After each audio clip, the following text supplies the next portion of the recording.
For updates on sports stories across the globe, Aaron Akirijola joins us. Good morning, Aaron. Yeah, good morning to you, Ayo. Good morning to you, Rufai. Yeah. And good morning to you, Doctor. We did and it. if they can actually help us with the audio, it will be much appreciated. As we get straight into it, let's get it started. As it stands right now,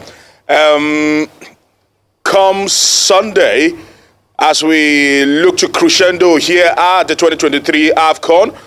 Come Sunday, as we look to crescendo at the 2023 AFCON there, here in Abidjan, of course, it will be the Super Eagles of Nigeria against the Elephants of Ivory Coast, who themselves have actually literally like a phoenix, risen from their ashes of defeat to great height. And I must say, big commendations must actually come from that particular team, because they've dug deep when it mattered the most, and more importantly, they've showed the mettle that never say die.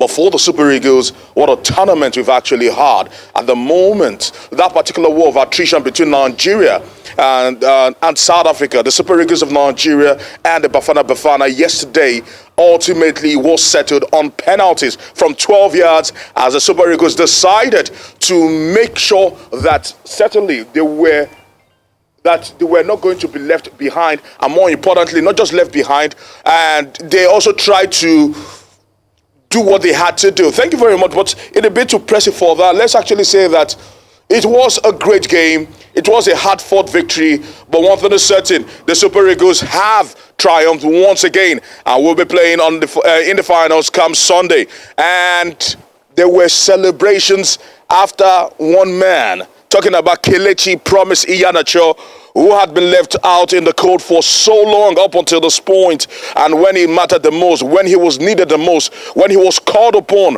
when the chips were looking down, he rose up, and I'm going to tell you, keeping it cool, eyes in his veins, and slotting that one into the back of the net to a rapturous applause and celebrations and wild gyrations there at the Stade de la Paix in Bouaké. And as they said, the rest is history, as the Super Eagles celebrated deep into the night, celebrated hard, because they knew that they had to dig deep.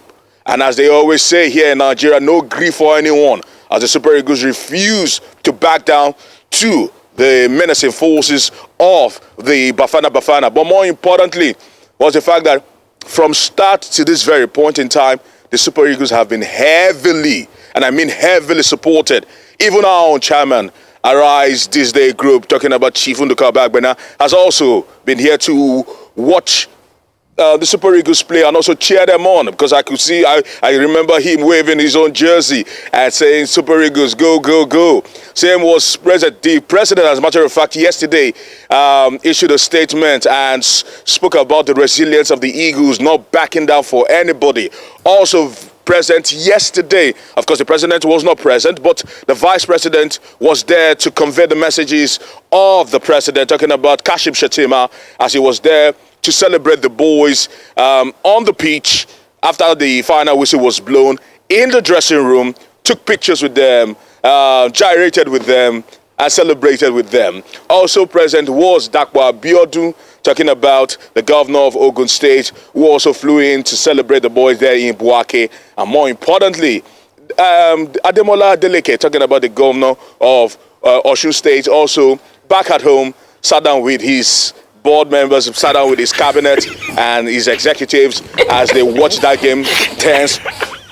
And I must tell you, celebrations are just literally everywhere, wherever you actually turn, more importantly. But let's talk about one man who stood tall. Let's talk about one man who distinguished himself. No one saw it coming at the beginning of the tournament. Talking about Nigeria's number 23, Sterling Wabali.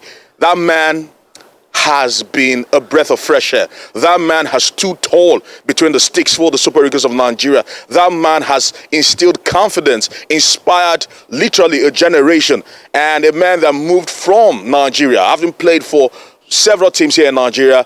He plays in South Africa, and against South Africans yesterday, he showed them that we've played together, we've dined together, we've wined together, and I know how to probably bring you down to your knees. And that's exactly what he did yesterday. Hero of the show, one man of the match. Kudos to him. But more importantly, as I wrap it up, Let's talk about the Ivorians and their spirit. It's been quite a tournament for them.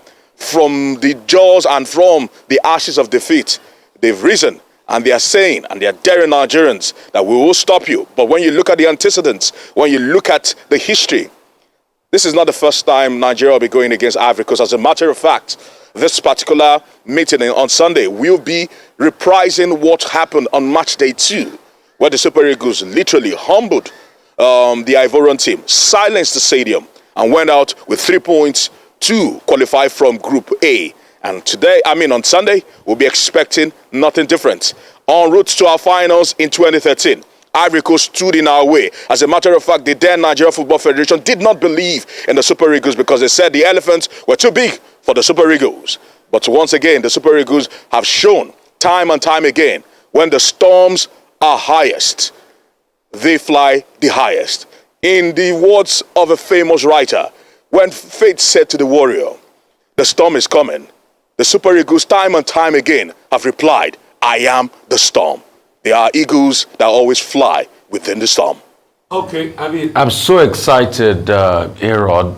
I'm done in my green. Eagles no grief for anybody. Let's go there in the final. I don't care what one police spokesperson say about no grief for anybody. Eagles no grief for anybody. Go there to the final and bring it up. But, Aaron, I must have to sound a note of warning to all of our politicians. Please, when these guys bring the Nations Cup back home, as they will on Sunday, all the promises you make for them, ensure you keep it. We don't want a case like what happened in '94, that the homes promised to people there Rufai, I just have to sound that warning. Permit me to interject at this point for this particular reason. Rufai, I said this once, and probably it's good I reiterate it again. In a very long time, I've spoken to officials, I've spoken to players. In a very long time, the Super Eagles have not had it this good. Payments have been made. Promises have been made on one hand.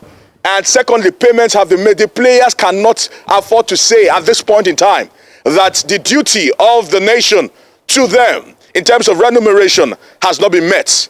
Promises have been made, and we know that the 12 billion has been released, but it hasn't gotten to them. But when it comes to daily allowances, when it comes to qualification bonuses that is accrued to the players, they've gotten it. This is unheard of in a very long time. Why has the money not gotten to them? To the minister, kudos to the president, kudos to the NFF president. Right. Why has the money not gotten to them, Aaron? Okay. Rufai, the ones that concern this tournament has been given to them. The backlog that the 12 billion that the president has released, probably before they get back on Monday or Tuesday, there are talks that the CBN will work out the fine lines. Very good. All right, that's very good and positive news. Talking about encouragement and motivation for the Eagles, yesterday they had the honor of the Vice President, His Excellency Kashim Shettima, not just watch their match, but also visit them in the locker room post-match, celebrating with the Super Eagles. He also made some promises with regards to the fact that they will be rewarded. Do you have any specifics in terms of what he promised them when he went into the locker room? I don't know if you had the opportunity to be there while he was there or afterwards to speak to some of the players as to what he said to the Super Eagles in the locker room. Of course, promises have been made in terms of ensuring that everything that is due to these boys will be gotten and even more. Yesterday, you hosted a big conglomerate here in Nigeria, a blue chip company here in Nigeria, and there were promises have been made, and I know that several people, several actors there in Nigeria are also making promises. The truth is this: one thing is certain. Unlike before, and I say this because I have followed this game closely, at least for the last 15 years, and I've seen things turn. Or let's just say between 2013, when they won the Africa Cup of Nations there in South Africa, and date, that is about 11 years. This is the best time the Super Eagles have actually enjoyed. I know that the then president, Professor Dr. Egbile Gulo Jonathan, was very kind to the Super Eagles. He ensured that everything that was due them were given to them at the appropriate time. And once again, another president is showing that his love for sports and his love for the nation is shining through. And that is why I'm saying what I'm saying, not because not because we are trying to be patriotic here, but ever since Dr. Ebele Jonathan's time, we've not had it this good, especially in terms of remuneration for national teams. Because what the president has done is not just to settle the team, but he's settled all the national teams within the cadre of the Nigeria Football Federation. Aaron? Well, just some comments. Congratulations to the Super Eagles. We all, wish them well, and we were all part of that match yesterday. And the victory is for Nigeria. What Nigeria has proven is that football no be Grammy. It's not Grammy.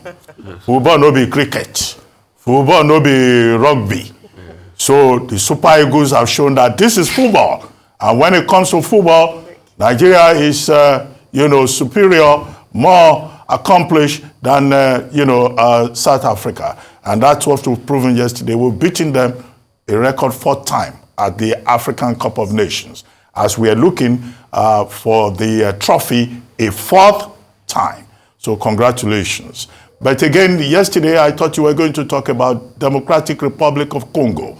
They started that match with Ivory Coast with a protest about the crisis in Eastern Congo, and they called for peace.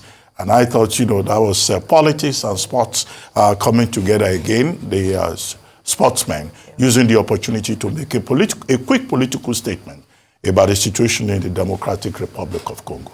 Well, we meet Côte d'Ivoire on Sunday. Well, we shouldn't underestimate them. Côte d'Ivoire, they now have Sebastian Haller, who scored yesterday, the Borussia Dortmund player, who scored the lone goal that has taken them to the final. This was a team that was almost at relegation point at the group stage, and now, is going to be at the finals. Well, at the finals, again, the Eagles should just go for the trophy. We need that record 4th time, winning that trophy. Already they've made as much as $4 million. So that's quite some money. If they win on Sunday, that's $7 million. That's the prize money. The prize money having been increased by about 40%. Congratulations, Super Eagles. Thank you for making all of us proud. We look forward to greater celebrations on Sunday. Yes, right? We are looking forward to it. They made us proud. Nigeria was united. I could hear shouting and screams, especially when Kelechi Iheanacho took that final penalty. And it was such a wonderful uniting moment for Nigeria. Great moment. Yes, good moment.